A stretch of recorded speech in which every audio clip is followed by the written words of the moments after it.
നമസ്കാരം. പാലാരൂപതയുടെ ഭൂമിയിൽ ശിവലിംഗം കണ്ടെത്തിയ സംഭവം വാർത്തകളിൽ നിറയുകയാണ്. പാലാരമനയുടെ ഉടമസ്ഥതയിലുള്ള ഭൂമിയിൽ മരിച്ചിനി കൃഷി നടത്താൻ നിലമൊരുക്കുന്നതിനിടെ 2 വിഗ്രഹങ്ങളും കല്ലുകളും കണ്ടെത്തുകയായിരുന്നു. വാർത്ത ചൂടുപിടിച്ചതോടെ പതിവ് പോലെ വർഗീയ കാർഡിറക്കാൻ മീഡിയ വണ്ണും ജമാഅത്തെ ഇസ്ലാമിക്കാരും എത്തിയിരുന്നു. ഇതിനെതിരെ ശക്തമായി പ്രതികരിച്ചുകൊണ്ട് രംഗത്തെത്തിയിരിക്കുകയാണ് കാസ. ഫേസ്ബുക്കിലൂടെയാണ് കാസയുടെ പ്രതികരണം. പാലാരൂപതയുടെ ഭൂമിയിൽ ശിവലിംഗം കണ്ടെത്തിയ സംഭവം മുതലെടുപ്പ് നടത്താനായി മീഡിയ വണ്ണും ജമാഅത്തെ ഇസ്ലാമിക്കാരും കാത്തു നിൽക്കേണ്ടതില്ലെന്നും അത് സംബന്ധിച്ച കാര്യങ്ങൾ 3 ദിവസം മുൻപ് തന്നെ സംസാരിച്ച് തീരുമാനമാക്കിയിട്ടുണ്ടെന്നും കാസ പറയുന്നു. പാലാരൂപതയുടെ ഉടമസ്ഥതയിലുള്ള ഭൂമിയിൽ കപ്പ കൃഷിക്കായി JCB ഉപയോഗിച്ച് നിലമുഴുതു മറിക്കുന്നതിനിടയിൽ മണ്ണിനിടയിൽ നിന്നും ശിവലിംഗവും സോപാനക്കല്ലും കണ്ടെത്തിയിരുന്നു. ഈ സംഭവം നടന്നിട്ട് ഒരാഴ്ചയോളം ആകുന്നു. അത് എന്ത് ചെയ്യണമെന്ന് സംബന്ധിച്ച് 3 ദിവസം മുൻപ് പാലാരൂപത അധികൃതരും വെള്ളപ്പാട് ഭഗവതി ക്ഷേത്ര ഭാരവാഹികളും ചേർന്ന് സംസാരിച്ച് തീരുമാനത്തിലെത്തിയിരുന്നു. എന്നാൽ ഇസ്ലാമിക ഭീകരവാദ പ്രസ്ഥാനമായ ജമാഅത്തെ ഇസ്ലാമിയുടെ മീഡിയ വൺ ചാനൽ സംഭവം അറിഞ്ഞ് ആ സ്ഥലത്തെത്തുകയും ക്ഷേത്ര സമിതിയുടെ അവകാശവാദത്തെ പാലാരൂപത നേതൃത്വം തള്ളി എന്നൊക്കെ വളച്ചൊടിച്ച് റിപ്പോർട്ട് ചെയ്തു.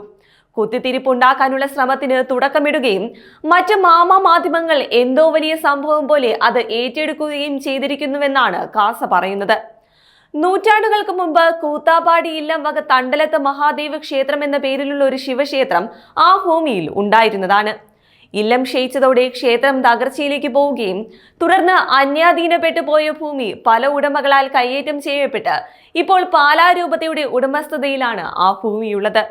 ഭൂമിയിൽ നിന്നും ശിവലിംഗം ലഭിച്ച കാര്യം സമീപവാസികളായ ക്രൈസ്തവർ തന്നെയാണ് ക്ഷേത്ര ഭാരവാഹികളെ അറിയിച്ചത്.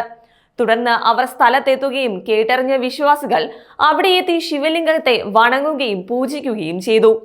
ഇത്തരം വിഗ്രഹങ്ങളും ശിവലിംഗങ്ങളും മണ്ണിൽ നിന്നും മറ്റും ലഭിക്കുമ്പോൾ അവയെ ഹൈന്ദവ വിശ്വാസികൾ ആരാധനയോടെ കാണുന്നതും പൂജിക്കുകയും ചെയ്യുക സ്വാഭാവികമാണ്. അതിനെയാണ് ഇവിടുത്തെ മാധ്യമങ്ങൾ എന്തോ വലിയ ഹിന്ദു ക്രിസ്ത്യൻ പ്രശ്നം പോലെ വളച്ചൊടിച്ചിരിക്കുന്നതെന്നും കാസ പറയുന്നു. ഈ സംഭവം വാർത്തയായതോടെ ക്ഷേത്ര ഭാരവാഹികളും പാലാരൂപത നേതൃത്വവുമായി സംസാരിക്കുകയും ശിവലിംഗം കണ്ടെത്തിയ സാഹചര്യത്തിൽ അത് സംബന്ധിച്ച് ദൈവപ്രശ്നം നടത്തി അതിൽ എന്താണോ ലഭിക്കുന്നത് അതിനനുസരിച്ച് കാര്യങ്ങൾ നീക്കുവാൻ തീരുമാനമായിട്ടുണ്ട്. ദേവപ്രശ്ന വിധി പ്രകാരം ആ ശിവലിംഗവും സോപാനക്കല്ലുകളും ഏറ്റെടുത്ത് സമീപത്തെ ക്ഷേത്രത്തിൽ പ്രതിഷ്ഠിക്കാനാണെങ്കിൽ അങ്ങനെ, അതല്ല ശിവലിംഗം ലഭിച്ച ആ ഭൂമിയിൽ അവിടെ തന്നെ സ്ഥാപിക്കുവാനാണ് ദൈവപ്രശ്നത്തിൽ തെളിയുന്നതെങ്കിൽ അതിനുവേണ്ട എല്ലാ കാര്യങ്ങളും ചെയ്തു കൊടുക്കുവാൻ പാലാ അരമന സമ്മതിക്കുകയും ചെയ്തിട്ടുണ്ടെന്നാണ് അറിയാൻ കഴിയുന്നത്.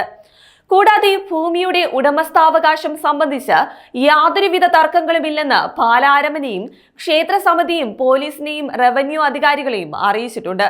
അതിനാൽ പാലാരൂപതയുടെ ഭൂമിയിൽ ശിവലിംഗം കിട്ടിയെന്ന് പറഞ്ഞ് അതിന്റെ പേരിൽ ഹിന്ദുക്കളും ക്രിസ്ത്യാനികളും തമ്മിലടിക്കുമെന്ന് പ്രതീക്ഷിച്ചിരിക്കുന്ന ജമാഅത്തെ ഇസ്ലാമിയും മീഡിയ വണ്ണും പോലുള്ളവരും ഇത് വച്ച് മുതലെടുപ്പ് നടത്താമെന്ന് കരുതിയിരിക്കുന്ന രാജ്യദ്രോഹികളും രാഷ്ട്രീയക്കാരും വെറുതെ സമയം പാഴാക്കേണ്ടതില്ല എന്നാണ് കാസ അറിയിച്ചിരിക്കുന്നത്.